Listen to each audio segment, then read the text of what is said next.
You step through gilded doors into what seems like the most magnificent palace in Christendom. The marble beneath your feet shines like mirrors, reflecting the flames of 1,000 candles. Tapestries from the Orient sway softly. Silk gowns rustle like whispers.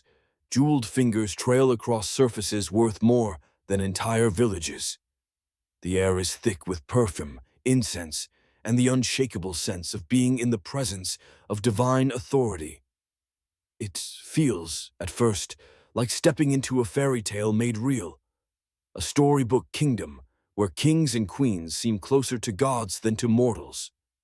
But then, as your senses adjust, you notice something else, a cloying smell.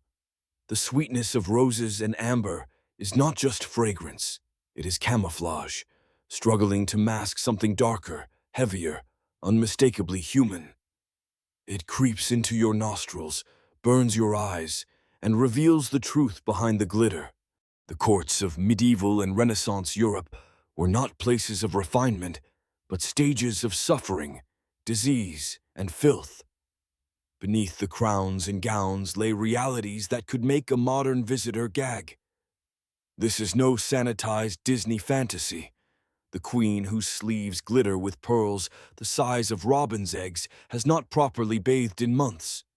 The nobleman, bowing with perfect grace, carries armies of lice in his hair, and the lady-in-waiting, with her eyes politely lowered, does so not out of modesty, but because the queen's breath could fell a horse. Welcome to the authentic royal court, where divine right meant absolute power and the privilege of never having to apologize for your stench. Among the most shocking realities was bathing. To modern minds, bathing is tied to dignity, health, and even spirituality. But for Renaissance Europe, frequent washing was dangerous, even heretical. Many physicians warned that water opened the pores to illness. Some theologians went further, teaching that cleanliness was vanity, that holy suffering was best achieved by embracing filth. It was in this climate that Elizabeth I of England, the most powerful woman in the known world, was said to bathe once a month. Once, and even that was considered excessive. Picture Greenwich Palace in 1580. Dawn breaks, and you, an unlucky servant, receive the dreaded assignment, preparing Her Majesty's bath. Fires have burned since midnight in the kitchens, heating cauldrons of water. 20 men carry buckets, one after another, through corridors to a wooden tub waiting like a medieval torture device. The tub is lined with linen, not for comfort, but to protect royal skin from splinters. But the true horror is only revealed when Elizabeth disrobes. Her face, the iconic mask of youth known throughout Europe, is revealed up close as something far more grotesque. For years she has applied Venetian ceruse, a paste of vinegar and white lead, every single morning, and she has never fully washed it off. Each day's layer is painted over yesterday's poison, and the day before that, building up into geological strata of vanity. As she steps into the water, the illusion cracks. The bathwater clouds instantly white, gray, brown like paint peeling from an old wall. Sheets of cosmetic sludge float on the surface. The stench is indescribable. The metallic tang of lead, sour vinegar, sweat, and months of accumulated human oils warming in the steaming bath. Even the strongest stomachs struggle to endure it. And yet, this ritual was considered an act of care. Elizabeth, like her continental sisters, believed water could weaken the body. To immerse herself even once a month was a daring choice, a luxury bordering on recklessness. Compare this with Spain, where Queen Isabella was said to consider washing dangerous to the soul, or with France, where Marie Antoinette turned bathing into theater. Antoinette would sometimes sit in a gown within her tub, nibbling pastries, as courtiers bowed politely around her, oblivious, or pretending to be, that she was soaking in her own toxins. The psychological cost of these rituals is hard to imagine. Imagine ruling an empire, commanding armies, signing death warrants, all while your skin crawls from unwashed layers of powder and sweat. Elizabeth's scalp itched constantly from oils and rotting wigs. The lead ate into her hair and gums, corroded her teeth, and darkened her breath until courtiers avoided speaking close to her face. Yet she carried herself as the Virgin Queen, the embodiment of untouchable purity, a living symbol of divine authority. This was the paradox of royalty: to appear radiant while slowly decaying, to look eternal while dying by inches. Every bath was not cleansing, but a confrontation with truth, a reminder that beneath the armor of jewels and paint was flesh that stank, rotted, and betrayed the illusion of godliness. And every time the queen stepped from her tub, servants wiped her dry, dressed her once more in layers of poison, and rebuilt the mask. The performance resumed. In that sense, Elizabeth's bath was not an act of hygiene, but of theater, a ritual to sustain an illusion that she was not merely a woman, but anointed by God, untouched by mortal frailty.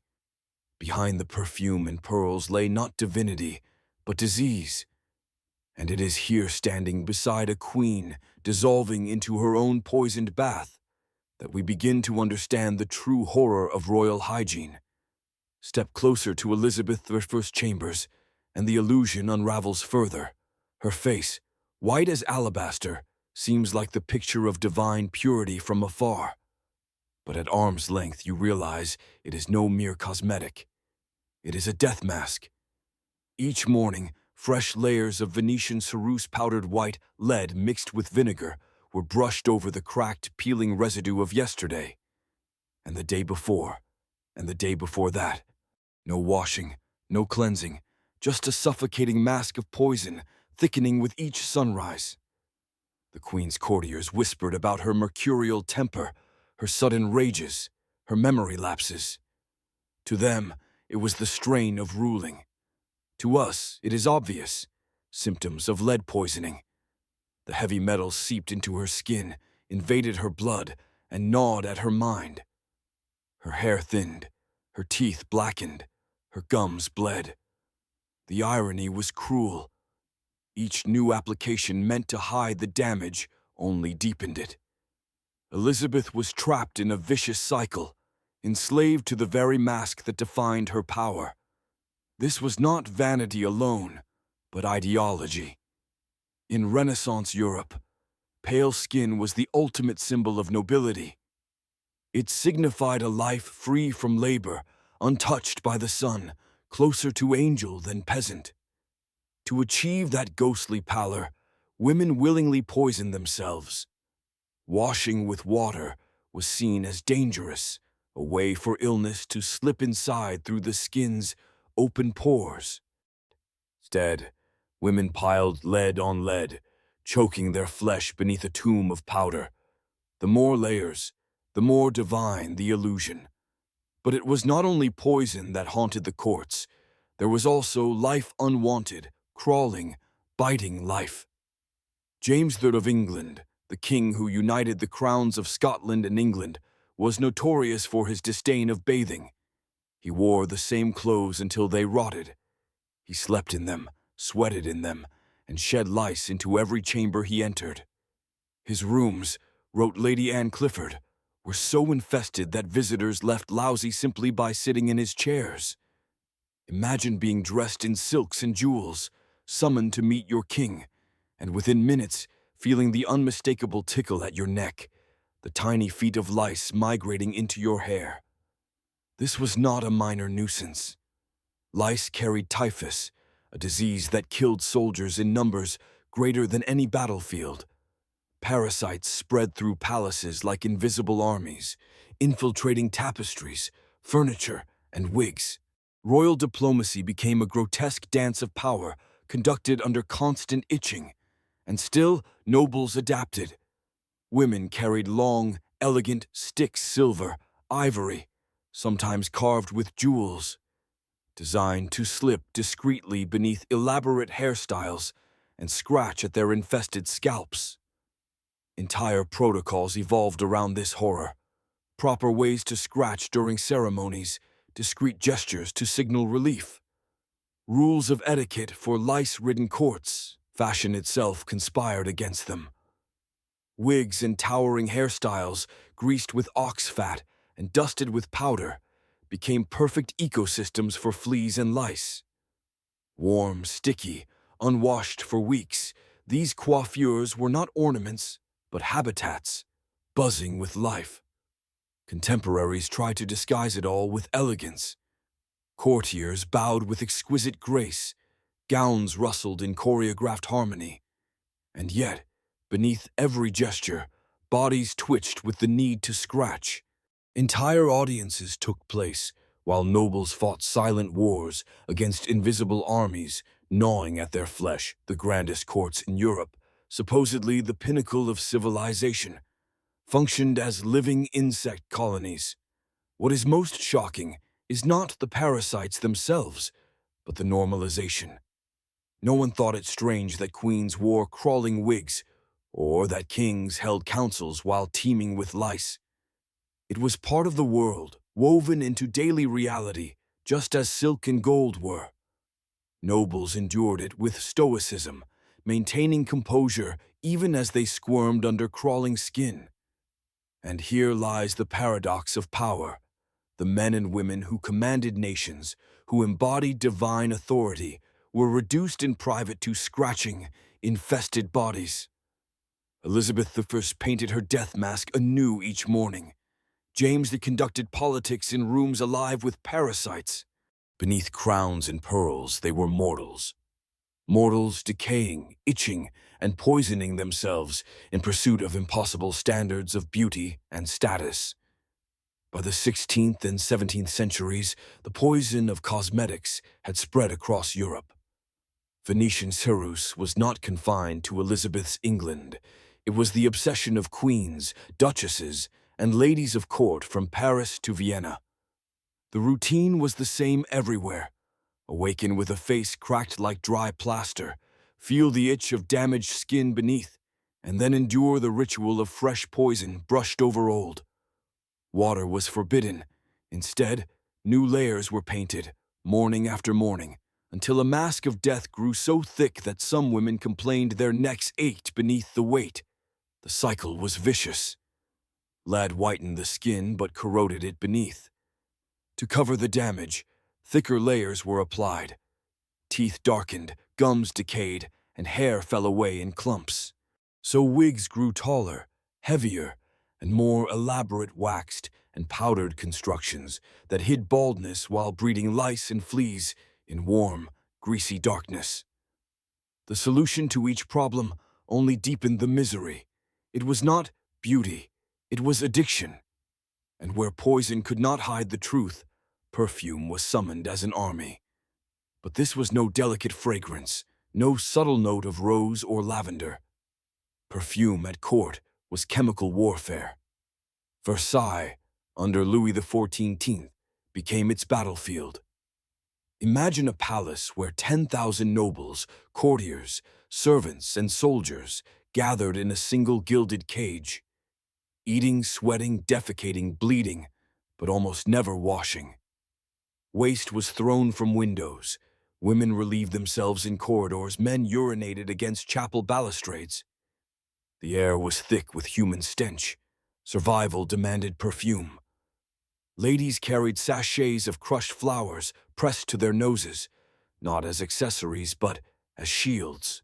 Gloves were soaked in scent so strong that their touch left trails of fragrance on every surface.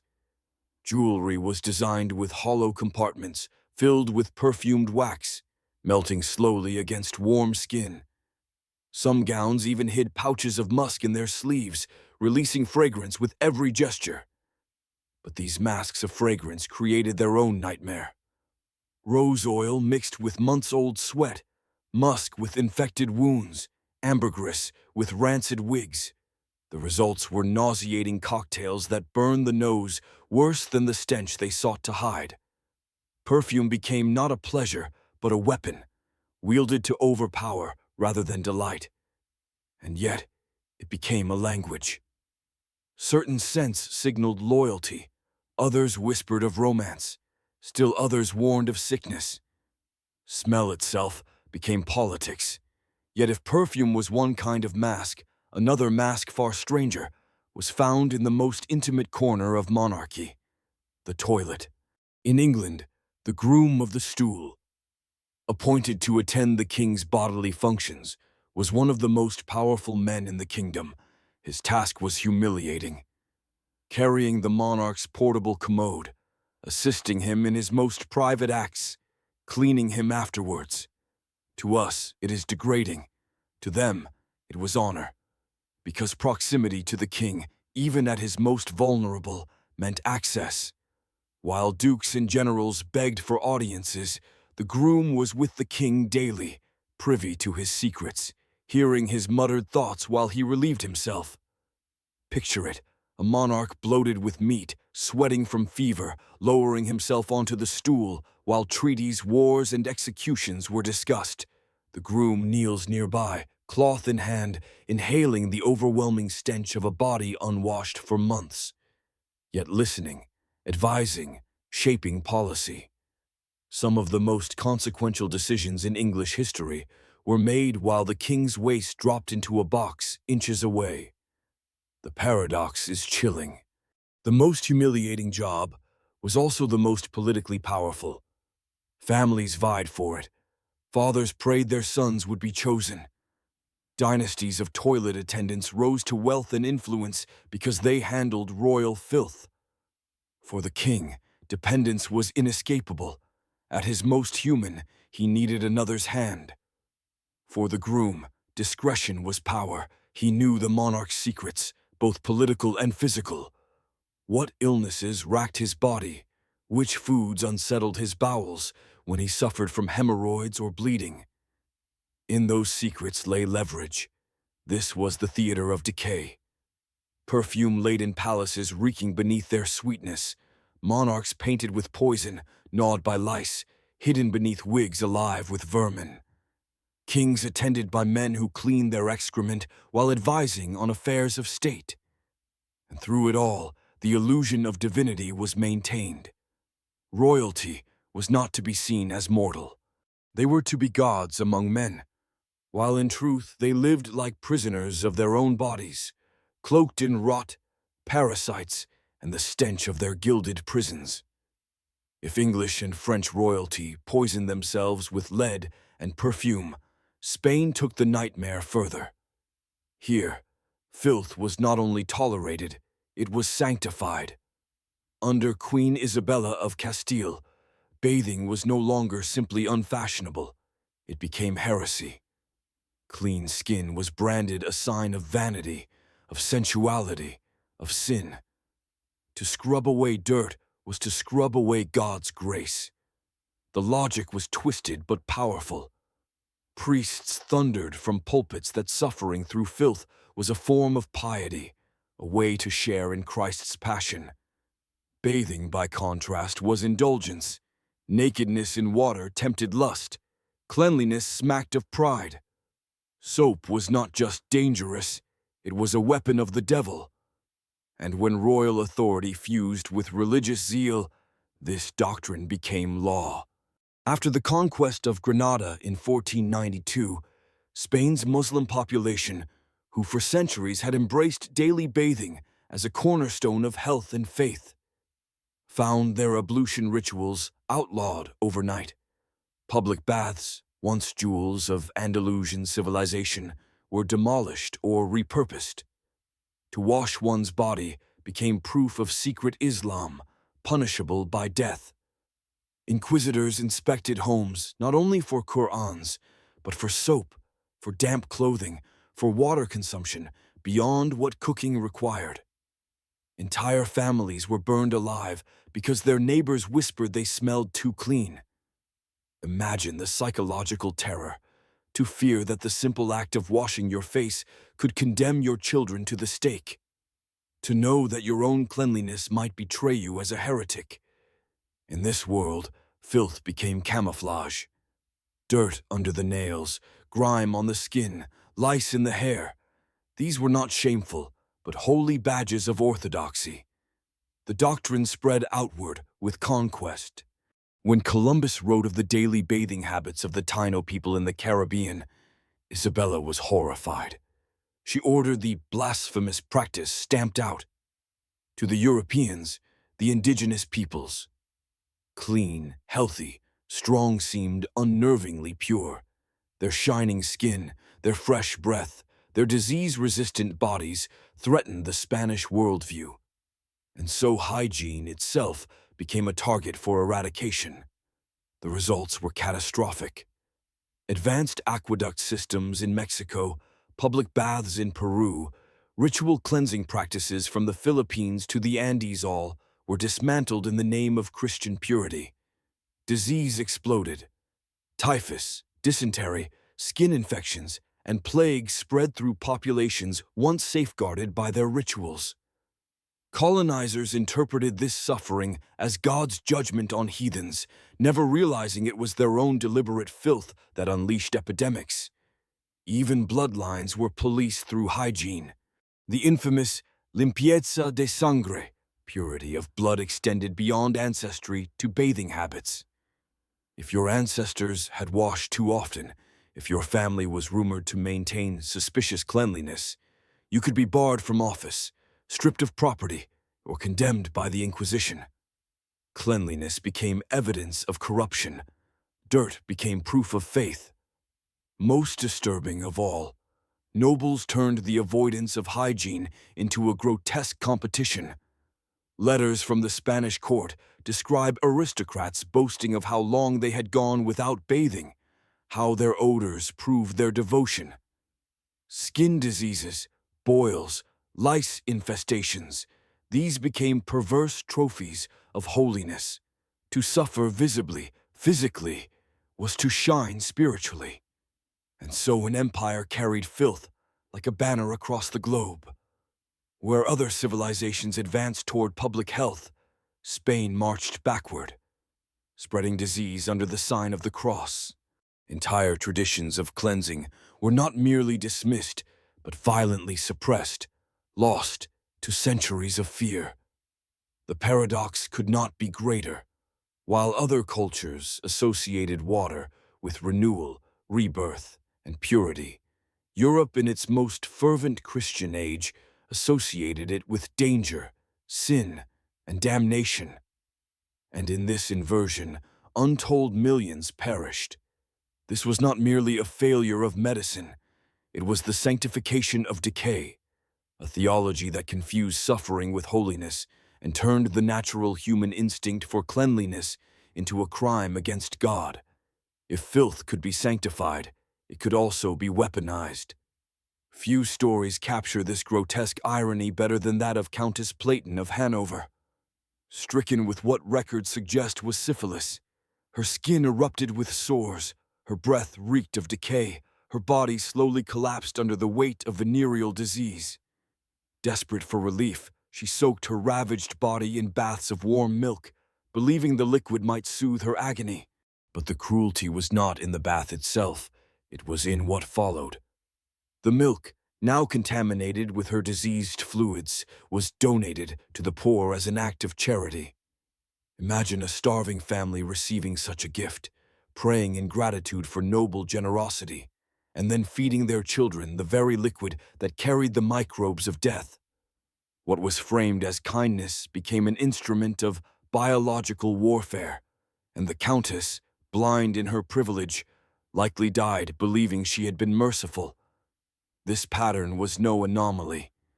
Disease spread constantly from nobles to the common people under the guise of benevolence.